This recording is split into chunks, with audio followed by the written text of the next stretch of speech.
All right, so getting ready to go up to Mount St Helens, and I haven't been up to the big mountain in a long time.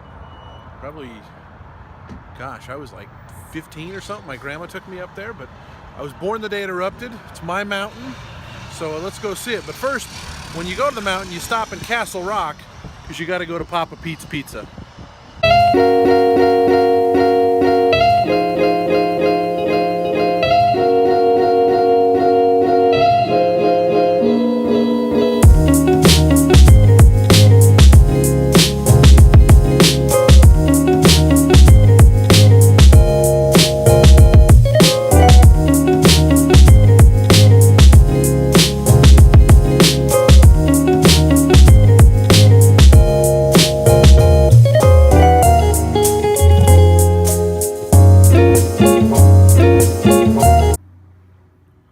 So I'm at the museum right now. I'm trying to be somewhat quiet. But, so there's what it looked like when it actually had its peak. And there's some Native American folks.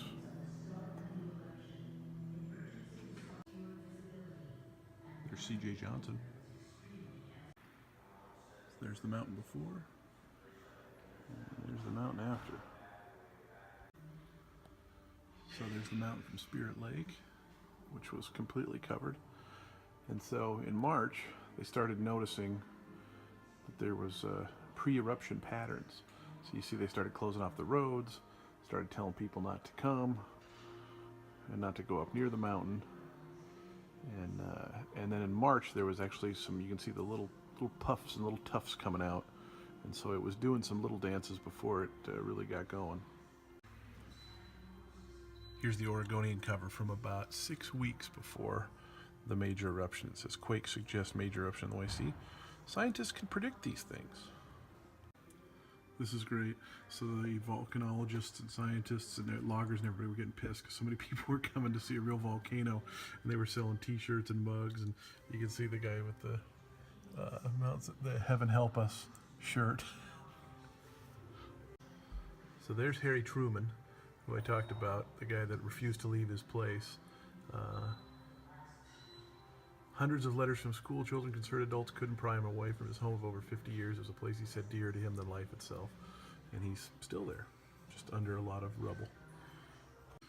So then about 8 hours before I was born, the big dance happened. And things got gnarly. Here's the Valley Daily News for the next day. Here's the cover of the Oregonian from the day after. Spirit Lake gone.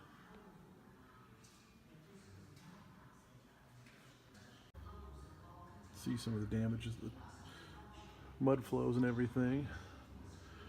There's how somebody's car was buried that deep in mud and ash.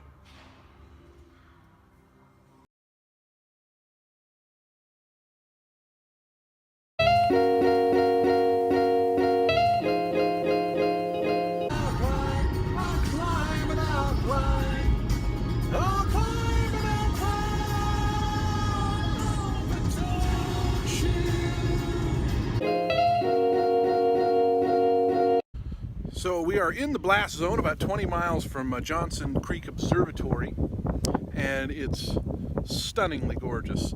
So I'm going to turn the camera around and see we're on a bluff here. So that's the Toutle River, I believe the North Fork, but this is all cleared out and created from the mountain blowing up, and you can see kind of barren down there, and then just a lot of new growth, not very big trees, and then there's the mountain. You can see it used to have another 1,200 feet on as a cone, but the cone blew off on May 18, 1980 at 8:32 a.m.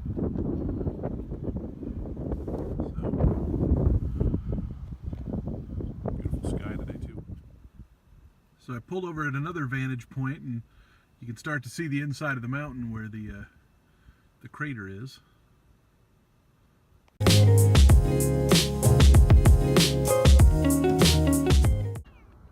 Well, we made it. Here's Mount St Helens. There's the inside of the cone. You can see still all the damage, and if you go across the valley there, very minimal to new growth. I think it was, I read 57 people died that day, and I was born that day, which I always thought of it growing up as it was a cool thing. It was like, oh, it was cool. I was born on like the biggest geological event in our country's history. But I forget sometimes that a lot of people died that day. There was a guy named Harry Truman who,